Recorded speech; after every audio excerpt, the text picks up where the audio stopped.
திடீர்னு பாடி எந்திரிச்சிருச்சு.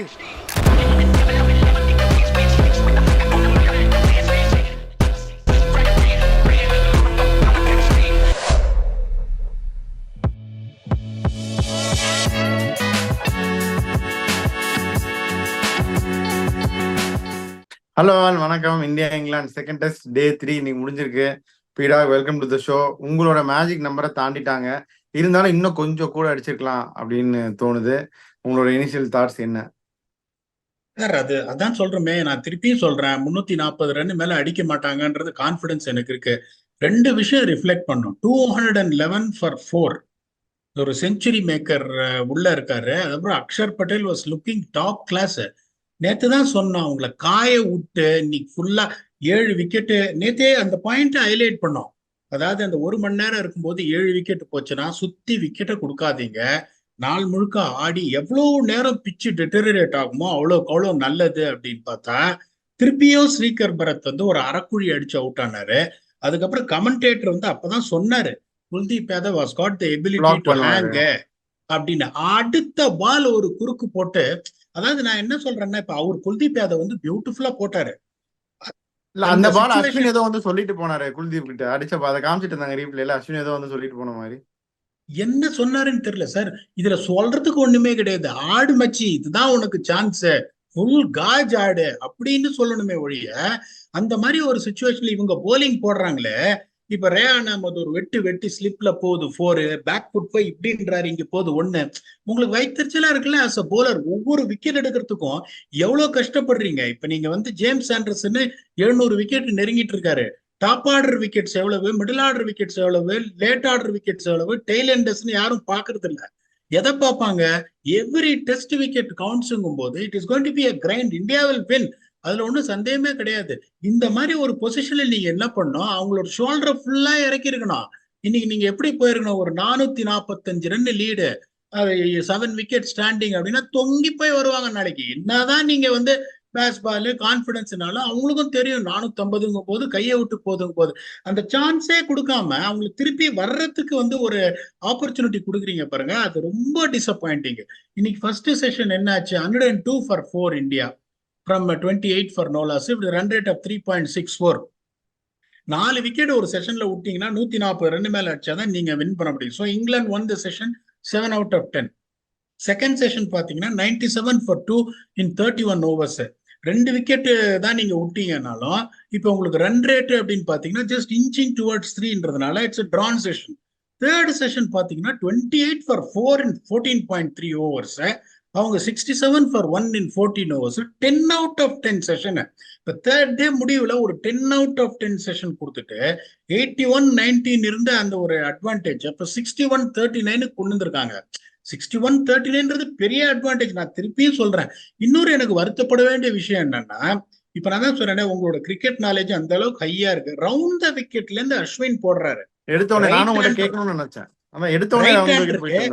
Sweeper cover வைக்கிறீங்களே, ஒரு மனசாட்சின்னு ஒண்ணு வேணாமா? இப்போ கவர்ஸ்ல நீங்க ஆடணும்னாலே you have to play against the spin, against an off spinner, that too particularly bowling from round the wicket.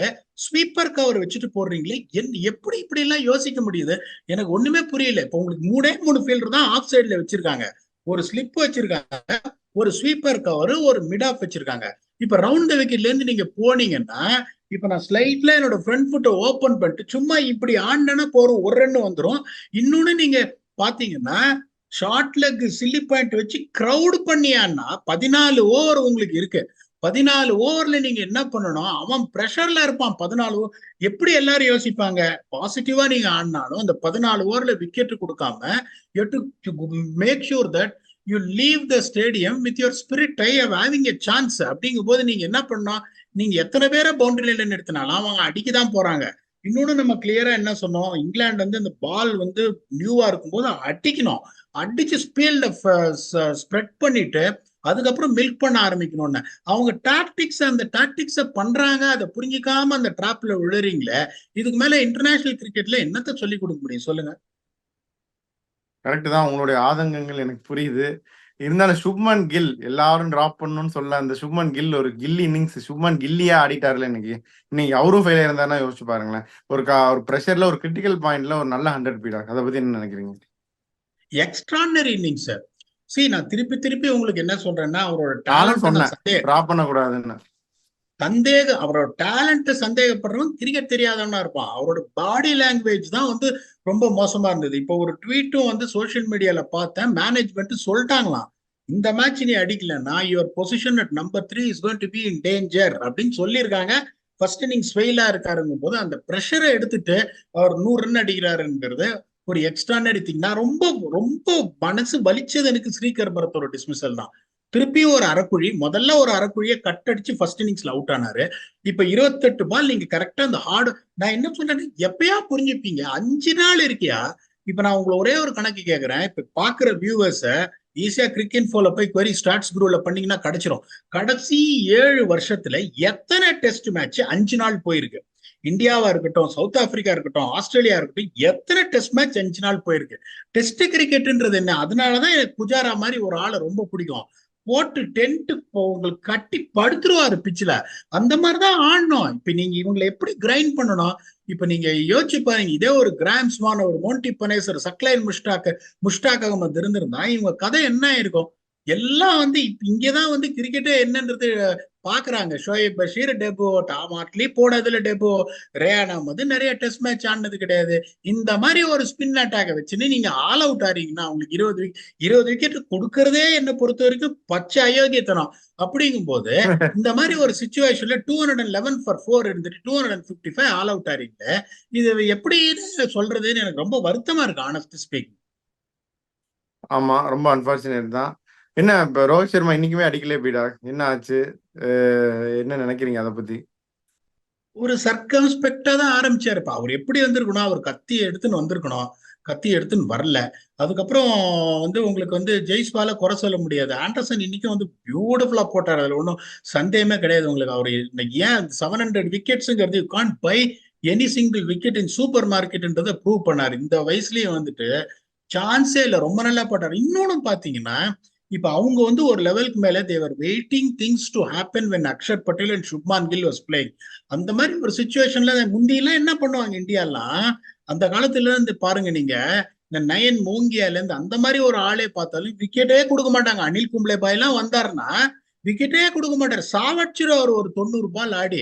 So அந்த ஆட்டிடியூடே இவங்களுக்கு எல்லாம் வரமாட்டேங்குது. இந்த குல்தீப் யாதவ் அவுட் ஆனது, ஸ்ரீகர் பரத் அவுட் ஆனதெல்லாம் ரொம்ப வருத்தப்பட வேண்டிய விஷயம் எனக்கு. ஏன்னா they're not putting value on their wicket அப்படிங்கும் போது தான் எனக்கு இதுவா இருக்கு.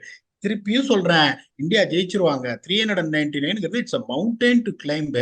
பட் உங்களுக்கு என்னன்னா, இது இந்த செல்ஃப் சாடிஸ்டிக்கல் பிளஷர் ஒரு சிலருக்கு இருக்கும்.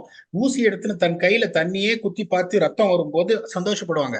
அந்த மாதிரி ஈஸியா ஜெயிக்கிறத விட்டுட்டு கஷ்டப்பட்டு ஜெயிக்கணும்னு ஆசைப்படுறாங்க. சரி விடுங்க, அதுதான் அவங்க ரூட்னா நம்ம என்ன பண்ண முடியுங்க? உட்காந்து சொல்லுங்க பாப்போம். ஆமா, சரி. இப்ப நாளைக்கு டே எப்படி பேன் அவுட் ஆக போகுது? இந்தியா எப்படி இந்த கேம் அப்ரோச் பண்ணும்? நாளைக்கு இங்கிலாந்து பாயிண்ட் ஆஃப் வியூல எப்படி அப்ரோச் பண்ணும்? முதல்ல இந்தியாவுக்கு சொல்லுங்க, அப்புறம் இங்கிலாந்துக்கு வரும். ரொம்ப சிம்பிள்.